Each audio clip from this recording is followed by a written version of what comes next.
오늘 페탁티크바의 필그림으로 오신 모든 분들 환영하고 축복합니다. 오늘 내려올 때 정말 마음이 막 쪼그라들어가지고 오는데 막 폭우가 쏟아져가지고 그래서 야, 오늘 정말 나를 제대로 잡았구나. 그러나 고민했어요. 비가 오더라도 우리가 예배를 드려야 될까 말까, 아니면 어디 각자 처소에 들어가서 이렇게 주무를 해야 될까, 이런 고민을 했는데 그래도 선하신 주님께서 오늘 정말 좋은 날씨를 주셨습니다. 비록 땅이 좀 젖어 있지만 이 또 비의 시기에 우리가 비를 좀 맞으면서 또 오늘 딱 덥지 않고 너무 좋은 날을 주셔서 너무 감사한 것 같습니다. 오늘 함께 나눌 말씀이요, 호세아에 대한 이야기입니다. 우리가 호세아 선지자를 이야기할 때 이런 표현을 써요. 가장 이스라엘 역사 가운데 가장 암울한 시대에 활동했던 선지자다라고 이야기를 합니다. 그러니까 이제 어떤 이야기냐면 아시리아가 이제 이스라엘을 쳐들어와서 아시리아가 이스라엘을 다 정복하게 됩니다. 그리고 모든 성들이나 집들을 파괴하게 되고 이 이스라엘 백성들을 이제 포로로 아시리아로 끌고 가게 되는데, 그 가장 암담했던 이스라엘 역사 가운데, 북이스라엘 역사 가운데 가장 밑바닥에 이 삶을 살 수밖에 없었던 그때에 활동했던 선지자가 호세아가 되는 거죠. 여러분, 그때에 하나님이 이 호세아를 통해서 선택하셨던 이스라엘의 어떤 사용하신 방법이 뭐냐면 심판이었습니다. 책망하시고 그들을 심판하시게 된 거죠. 여러분, 호세아 선지자가 이제 활동했던 이 북이스라엘이 그 당시에 어떤 상황이었냐면, 13번째 왕에서부터 여로보암 2세 때부터 19번째 왕인 마지막 왕, 이름이 동명이인이에요, 호세아 왕까지 전체가 이제 6명의 왕, 총 7명의 왕이 바뀝니다. 근데 이게 33년 동안 7명의 왕이 바뀌는 거예요. 근데 7명의 왕이 바뀌는 이 과정이 어땠냐면, 그 전에 왕을 무조건 죽이고 자기가 왕이 되는 거죠. 7명 모든 왕 다 그렇게 됐어요.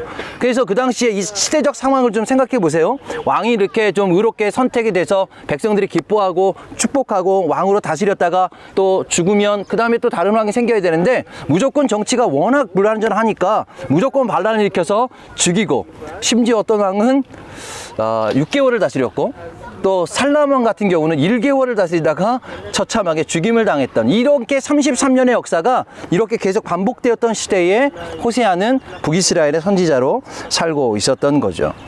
그런데다가 종교적으로 보면 뭐 바알신이라든가 아스타롯 신들을 섬기면서 우상과 이 배교하고 또 이런 음란한, 그런 종교적인 음란한 이런 행동들을 했던 상황이 바로 이 북이스라엘의 상황이 됩니다. 더불어서 그 당시에 이제 심지어 자녀들을 끔찍한 이제 3번제로 드렸던 그런 제사들도 북이스라엘 가운데 있었던 거죠. 그래서 그렇게 이 성경은 기록을 합니다. 그 당시에 이 북이스라엘 백성들은 창조주가 아닌 피조물을 섬겼다. 그러니까 하늘을 바라보지 않고 땅의 모든 환경들이나 땅의 사람들, 땅에 어떤 보여지는 그 우상들을 섬기고 살았다라고 이야기하는 거죠. 그때 하나님께서 그들을 향해서 심판이라고 하는 무거운 단어를 선택하셨어요. 그런데 더 깊은 하나님의 마음 가운데에는 심판에서 그치지 않고 그들을 심판을 통하여서 그들을 구원하기를 원하신 게 바로 이 호세아에서 이야기하고 싶은 이 마음이었습니다. 결국은 자기 아내와 자기 자녀들이 타락하여 음행할지라도 끝까지 기다리시고 자기의 자녀로 부르시고 품으셔서 다시 우리가 한 가족으로 회복되는 것을 하나님께서 이 호세아서를 통해서 말씀하고 있었던 거죠. 그래서 오늘 이제 본문에 보면 하나님께서 그런 이 타락한 이스라엘 백성들을 거친 들로 데리고 가서 새롭게 위로하시겠다라고 표현을 합니다. 여기서 이제 거친 들이 여러분 너무나 잘 아는 미드바르예요. 광야인 거죠. 그러니까 광야로 들어가서 그 광야에서 다시금 회복시키겠다는 거죠. 왜 굳이 광야였을까요? 우리가 알고 있는 광야는 거친 땅, 아무것도 자기 스스로 살아갈 수 없는 땅, 자기의 경험과 어떤 지식으로 살아갈 수 없는 땅인 거죠. 그래서 이미 그 전에 있었던 물들어 있던 이 우상과 이 패역한 음란한 것들을 광야에서 모든 것을 다 말리시고 다시 새롭게 시작하시겠다는 그 의미가 오늘 하나님께서 이 이스라엘 백성들을 거친 들로 인도하셨다라고 이야기를 하게 됩니다. 그것이 바로 오늘 본문에 보면 위로가 되었다라고 이야기를 합니다. 오늘 히브리어 단어에 보면 뭐 다바르티 알 리바라고 표현해요. 그러니까 그들의 마음에 말씀하셨다는 거죠. 그러니까 우리가 위로라는 것이 어떤 물건을 줘서가 아니라 그 마음 가운데서 하나님께서 이제 깊은 것들을 깨닫게 하시는 그 과정들이 있게 됩니다. 그래서 오늘 이제 본문에 보면 중요하게도 이 거친 들로 인도해서 결과적으로는 하나님 원하셨던 건 뭐냐면 이 아골 골짜기를 소망의 문으로 만드시겠다는 것이 이게 바로 핵심이에요. 이 호세아서 전체로는 아직 거의 99%가 심판에 대한 이야기입니다. 그것을 한 가지로 표현하면 아골 골짜기의 삶을 산 거죠. 여러분, 아코르라고 하는 단어가 뭐 괴롭게 하다, 뭐 고통을 주다 이런 뜻이죠. 그러니까 고통의 삶, 고통의 이 애매 가운데 살아가는데 결과적으로 그것은 통과해야 되는 과정일 뿐이고, 그 통과하고 나면 기다리고 있는 하나님의 선물이 뭐냐면 구원의 문, 그게 소망의 문이라고 오늘 성경은 표현하고 있는 거죠. 이게 바로 오늘 우리가 도착한 페탁 티크바가 됩니다. 페탁 티크바의 의미가 바로 소망의 문이라고 하는 의미를 갖게 되는 거죠. 여러분, 그 의미로 세워진 도시에 우리가 이제 와 있습니다. 오늘 여러분 아침에 이제 오다 보니까 우리가 페탁 티크바를 다 보지 못했지만 이 도시가 제법 큰 도시예요. 이스라엘에서는 6번째로 큰 도시입니다. 뭐 예루살렘, 텔아비브, 하이파, 그다음에 뭐 리쇼네지온, 아시돗, 그리고 이제 이 페탁 티크바가 그 다음에 이 주변에선 텔아비브 다음으로 큰 도시가 이 페탁 티크바가 된 거죠. 2000년 동안 나라를 빼앗기고 디아스포라의 삶을 살면서 거친 땅 미드바르를 이스라엘 백성들은 지나왔습니다. 그렇게 살아온 거죠. 근데 그들을 다시금 이 거친 이 미드바르를 통해서 결과적으로 이스라엘 땅으로 부르셨다는 거예요. 이 땅 자체가 바로 소망의 문이 된 거죠. 그렇기 때문에 페탁 티크바는 현대의 문을 연 도시가 바로 페탁 티크바예요. 여러분, 왜 처음에 페탁 티크바라는 도시란 이름을 만들게 되었을까요? 그 역사를 보니까 굉장히 중요한 의미가 있더라고요. 여러분, 페탁 티크바는 1878년에 유럽에서 온 6명의 종교인들이 처음으로 도착을 했습니다. 여러분 생각해 보세요. 1878년이에요. 우리가 이제 몇 주 전에 리쇼네지온을 다녀오셨잖아요. 여러분, 리쇼네지온이 어떤 의미를, 첫 번째 의미를 갖고 있다고 할 때 그 중에 하나가 뭐냐면 최초의 정착촌이 생겼다고 그랬죠. 근데 그 리쇼네지온이 몇 년도에 정착촌이 생겼냐면 1880년입니다. 지금 현재 여기는 1878년이면 사실 3년 전이잖아요. 그러면 오히려 리쇼네지온보다 3년 전에 여기에서 최초의 정착촌이 생긴 거예요. 최초의 문을 연 거죠. 근데 왜 리쇼네지온에서 처음으로 정착촌이 생겼다라고 이야기를 했을까요? 거기에는 좀 이유가 좀 있습니다. 여러분, 문제는 3년 전에 도착은 하긴 했는데 이 땅을 딱 와보니까 문제가 다 늪지대였어요. 여러분, 이 주변에 뭐가 있냐면 그 메코로트 야르콘이 있습니다. 여러분, 야르콘, 텔아비브에 가면 야르콘 강 아시죠? 그 야르콘 강의 기원이 바로 요 근처에, 바로 페탁 티크바 안에 있습니다. 그러니까 물이 여기서부터 터져 나와서 주변으로 물들이 많이 이렇게 흥건하니까 대부분 여기 와보니까 땅이 질퍽질퍽한 거죠. 근데 거기까지 좋은데 문제는 거기에서부터 여름에 날씨가 더우면 그 고인 물들에서 모기라든가 이런 것들, 말라리아가 이곳에서 계속적으로 발생을 하는 거예요. 그러니 와서 이 땅을 딱 차지하고 이제 뭔가 만들려고 보니 사람이 살 수 있는 땅이 아니었어요. 그래서 결국은 이 1878년도에 6명의 이 종교인들이 도착을 하긴 했지만 실제로 여기에서 도시를 만든 거는 1883년에 도시를 만든 거죠. 그래서 페탁 티크바는 어떤 의미를 갖냐면 정착촌의 어머니란 표현을 쓰더라고요. 유대인들은 뭐라고 표현하냐면 정착촌의 어머니다. 그러니까 최초의 도시는 리쇼네지온이지만 그 리쇼네지온이 생기기 전에 이미 어머니의 마음을 갖고 이 땅을 품고 왔던 사람들이 도착했던 곳이다 라고 하는 의미를 갖게 되는 거죠. 그래서 1883년에 이제 우리가 잘 아는 로스차일드가 돈을 기부해서 이 땅을 다 매립을 합니다. 그래서 이제 땅에다가 이렇게 흙을 좀 덮고 그렇게 해가지고 이제 사람이 살 수 있는 땅으로 만들어서 최초의 도시가 이 리쇼네지온보다 조금 늦게 생기게 된 거죠.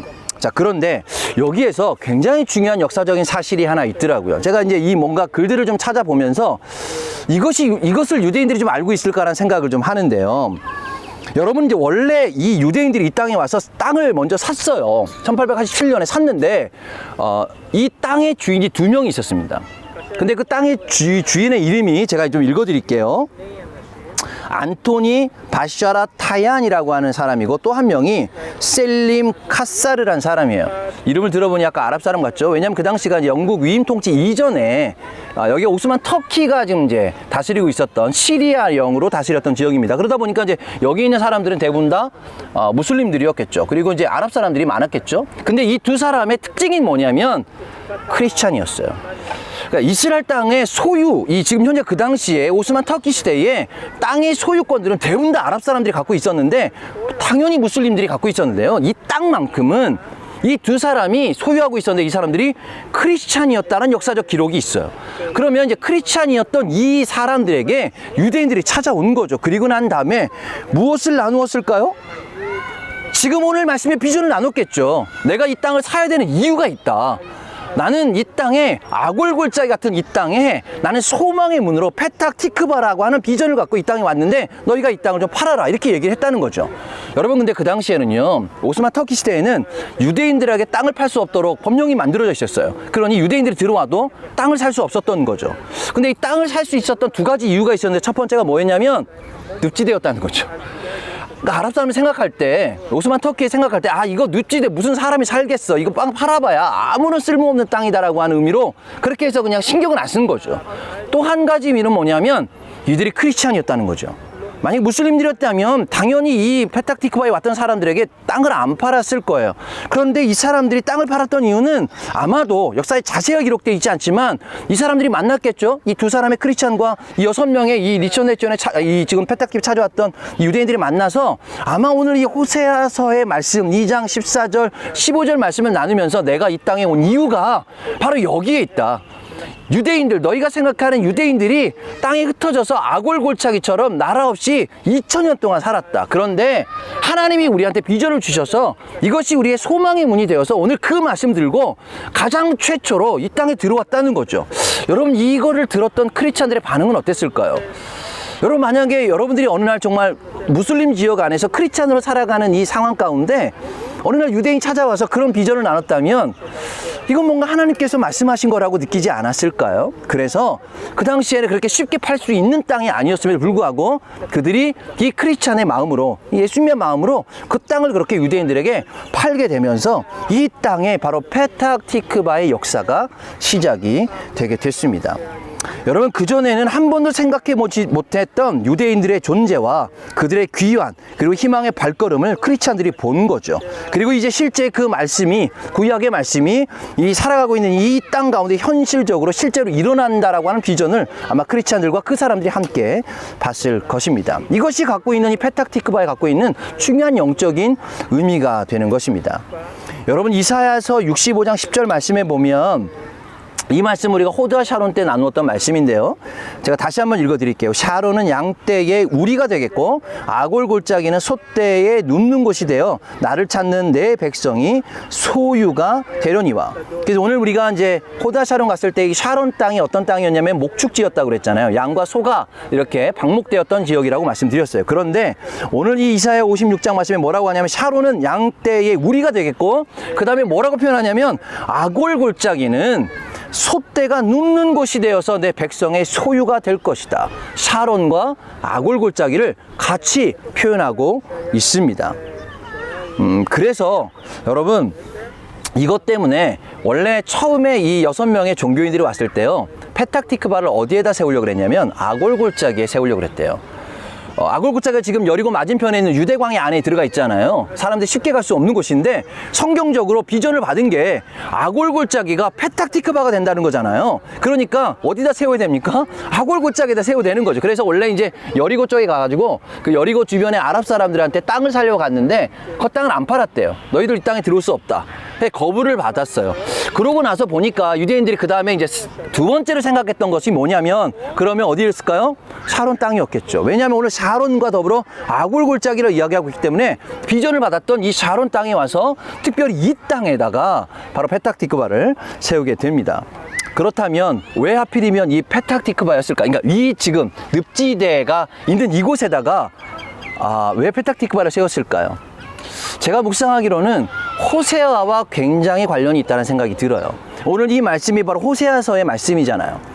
여러분 호세아를 성경에 보면 이렇게 표현합니다. 부엘이의 아들 호세아. 그러니까 아버지가 부엘이었던 거죠. 부엘이었는데 다른 이제 선지자, 특히 이제 소선지자에 속한 이 호세아에 대해서는요 어디에서 태어났는지, 그가 어디에서 자랐는지, 뭐 북이스라엘 땅에서는 활동을 했지만 그가 어떤 지파에 속했는지가 성경에 기록되어 있지 않아요. 그러다 보니까 고향도 어딘지 모르고 그가 어떤 지파에 속했는지 사실 알지 못하는 거죠. 그런데 성경자를 읽어보면 그가 북이스라엘의 이제 멸망을 선포했고 그가 이제 살았던 지역들을 볼 때는 세 개의 지파가 확률상으로 높습니다. 첫 번째 에브라임 지파, 그리고 지금 이 밑에 단 지파, 그리고 이 북쪽에 므낫세 지파. 그러니까 지금 가장 넓은 이 목축지로 되어 있는 요 땅에서 가장 영적으로 마알과 아스타롯, 아세라 신들이 영적으로 만연했던, 지금 이제 갈멜산을 포함해서 이 만연했던 이 지역에서 그 하나님의 말씀을 선포했던 이 선지자였기 때문에 아마도 이 세 선지자, 이 세 지파의 땅 안에 어딘가에서 이제 자라고 또 선포를 했겠죠. 근데 여러분, 이 페탁티크바가 이 세 지파의 딱 중앙입니다. 여러분 지금 여기서부터 이쪽이 어디냐면 에브라임 지파 땅이고, 이쪽이 바로 단 지파 땅이고, 이쪽이 바로 므낫세 지파 땅이에요. 세 지파의 딱 경계선에 있는 이 도시가 어디냐면 이 페탁티크바가 된 거죠. 여러분, 보통 우리가 이제 지역의 지파들을 나눌 때 강을 중심으로, 골짜기를 중심으로 지역들이 나누잖아요. 그게 바로 이제 이 근처가 어디냐면 바로 아까 메코롯, 야르콘이라고 하는 야르콘 강의 기원이 바로 이 땅에 있기 때문에 요 강을 중심으로 해서 세 지파가 나눠지게 된 거죠. 그것이 바로 한편에 보면 바로 호세아라고 하는 이 인물의 어떤 정확히는 알 수 없지만 그 활동했던 중심이 이 지역이 아니었을까라고 보는 거죠. 그리고 또 한 가지는 이 아버지가 부엘이었다는 거예요. 부엘이가 무슨 뜻일까요? 나의 우물이란 뜻이잖아요. 땅 속에서 물이 터져 나왔다는 이야기잖아요. 물론 이 북이스라엘은 우물들이 많았지만 특별히 물이 가장 풍요로웠던 지역이 어디냐면 야르콘강 이 주변 지역이었던 거죠. 심지어 늪지대였기 때문에. 그래서 이 땅의 어떤 의미가 이 부엘이라고 하는, 부엘의 아들이라고 하는 의미와 또 더불어서 연관되어진 것 같습니다. 여러분, 마지막으로 여러분, 이제 제가 지난번에 호드하샤론에 갔을 때에 유대인들이 만약에 이제 뭐 어떤 도시가 이 선지자라든가 성경의 인물을 자기의 땅에, 자기의 도시에 이렇게 의미로 부여하고 싶을 때 했던 하나의 이 행정적인 이 조치가 뭐냐면 거리 이름이잖아요. 여러분, 이스라엘의 거리, 호세아라는 거리 이름이 있는 도시가 딱 4도시가 있습니다. 당연히 예루살렘, 그리고 하나가 텔아비브, 또 하나가 요 근처에 브네이바락, 그리고 바로 페탁티크바예요. 근데 여러분, 이 4도시의 혹시 공통점을 좀 아실 것 같으세요? 이렇게 생각해 보세요. 예루살렘, 브네이바락, 텔아비브, 페탁티크바. 딱 갈리죠? 2개는 완전 종교인 도시, 2개는 완전 세속 도시. 제가 이제 이걸 들으면서 어떤 마음이 들었냐면, 이게 호세아를 통해 말씀하고 싶은 하나님의 마음인 거예요. 여러분, 호세아는 거룩한 선지자였습니다. 그런데 그의 아내는 누구였습니까? 고멜이라고 하는 세상의 음녀를 데려다가 결혼을 하라는 거예요. 하나님의 그 명령이었어요. 하나님의 마음이었어요. 왜 그렇게 말씀하셨을까요? 그를 통해서 또 음란한 자녀들이 태어난다고 이야기를 합니다. 여러분, 근데 그 목적은 하나님께서 호세아를 더럽히기 위한 것입니까? 호세아를 저주하기 위함입니까? 아니라 그 세상에 음탕하고 더럽고 이 세상 가운데 물들어 있는 세속인들을 네가 품을 수 있느냐를 물어보고 있는 거죠. 그래서 그들을 다시 거룩함으로, 거룩한 가정 안에서 품고 그들을 다시 회복시키라고 하는 호세아의 사명을 그렇게 주님께서, 하나님께서 말씀하셨다는 거예요. 여러분, 그래서 호세아라는 이름 자체가 오늘 이스라엘 땅에서 텔아비브라든가 또 이 지금 페탁티크바라든가, 그리고 또 예루살렘과 브네이바락, 어떤 게 더 거룩하다, 덜 거룩하다는 이야기를 하고 싶은 것이 아니라 우리 모두는 다 누구입니까? 하나님 앞에 죄인인 거죠. 누가 더 정결할 수가 없어요. 예루살렘이든 브네이바락이든 종교인처럼 살아가는 것처럼 보이지만 그들은 다 주님 앞에서는 다 죄인인 것이죠. 주님께서 그런 자들을 오늘 성경에 보면 일부러 끌어다가 아골 골짜기를 지나게 하시고 결국은 페탁티크바, 구원의 문, 소망의 문으로 인도하셨다. 왜 그렇게 인도하셨을까요? 스스로 갈 수 없는 존재이기 때문에 그래요. 우리 스스로 구원받을 수 없는 존재인 거죠. 이 땅에 있는 우리 오늘 함께 참여한 유대인뿐만 아니라 이 땅에 있는 모든 아람인들조차도 스스로 아골 골짜기를 지나갈 수 있는 자들이 없다는 것이죠. 그래서 주님께서 오늘 그 마음으로 이 호세아와 세상에 가장 부정하다라고 하는 여인과 그 자녀들을 한 가정으로 묶어서 너희가 이제 그 안에서 아골 골짜기 함께 지나 오늘 소망의 문 페탁티크바에 함께 오기를 찜마 주님은 원하셨습니다. 이것이 성경에서 이야기하는 바로 원뉴맨이라고 생각합니다. 이 에카드 하다시인 거죠. 그래서 우리가 서로 각자의 인종도 틀리고 또 나라도 틀리고 그렇지만 우리가 이 땅에 살아가는 우리 모든 우리 유대인 친구분들 그리고 아랍인들 또 우리가 주님 안에서 함께 그 고난의 아코르를 지나서 여러분 아마도 이 세상에 요즘 생각할 때 모든 나라들이 그런 표현을 쓸 거예요. 이 건국 이래로 이렇게 어려운 적이 있었을까라는 표현을 씁니다. 경제적으로 그렇고 이 코로나 때문에 겪는 이 모든 일들이 내 생애에 이런 날이 있었나라고 하는 고민을 하는 거죠. 이것이 세상적으로 보면 악코르와 같은 이 현실이지만 주님께서 이것을 통해서 우리를 저주하거나 심판해서 끝나는 것이 아니라 그걸 통해서 더욱더 주님을 갈망하고 주님 앞에서 정결함을 요구되고 그리고 우리 안에 바이러스가 아닌 하나님의 그 말씀의 면역력을 우리 안에 주시기 위해서 이것들을 진하게 하고 있다는 거죠. 그래서 제가 기대하기로는 우리는 사실 여기에서 코로나 검사를 받은 분이 이봉수 집사님 외에 다른 분이 있나요? 아무도 없잖아요. 우리 그냥 믿음으로 살고 있는 거죠. 사모님하고 예진이도 받으셨군요. 네. 그 외에는 이제 대부분 우리가 이제 사실 코로나 걸렸는지 안 걸렸는지 잘 모르고 살아가고 있어요. 근데 나중에 이제 지나고 코로나가 지나서 보니까 다 면역력이 있는 거죠. 이제 그런 우리가 알지 못하는 상황 가운데 주님께서 이미 우리를 살아가면서 그런 면역력을 신앙적인, 영적인, 그리고 실제적인 우리의 면역력으로 하나님께서 우리를 보호하셔서 우리가 오늘 이제 말씀한 바로 그 아코르에서 티크바로 함께 가는 이 길에 우리가 함께 믿음으로 시작했으면 좋겠습니다. 오늘 다시 한번 여러분 오신 분들을 환영하고 오늘 그런 의미에서 아까 이렇게 막 비가 엄청 쏟아질 때 그 사이로 구름 사이로 해가 딱 보이는 그 해가 얼마나 반가운지요. 아골골짜기 지나갈 때는 모르지만 그 지나가고 그 끝에 가장 어두움 가운데 비치는 그 빛 하나가 우리 안에 얼마나 소중하고 얼마나 더 분명하고 그리고 다른 것 없이 그것만 보고 갈 수 있는 분명한 길이라고 하는 주님께서 우리가 길과 진리와 생명 되셨다라고 말씀하신 것처럼 바로 그 예수님을 통해서 우리가 그런 이 소망의 삶을 살아갈 수 있도록 오늘 페탁티크바에서 함께 먹고 누리면서 그렇게 함께 이 땅을 좀 축복하고 함께 오신 분들을 축복하면 좋을 것 같습니다. 아멘. 우리 이 시간 함께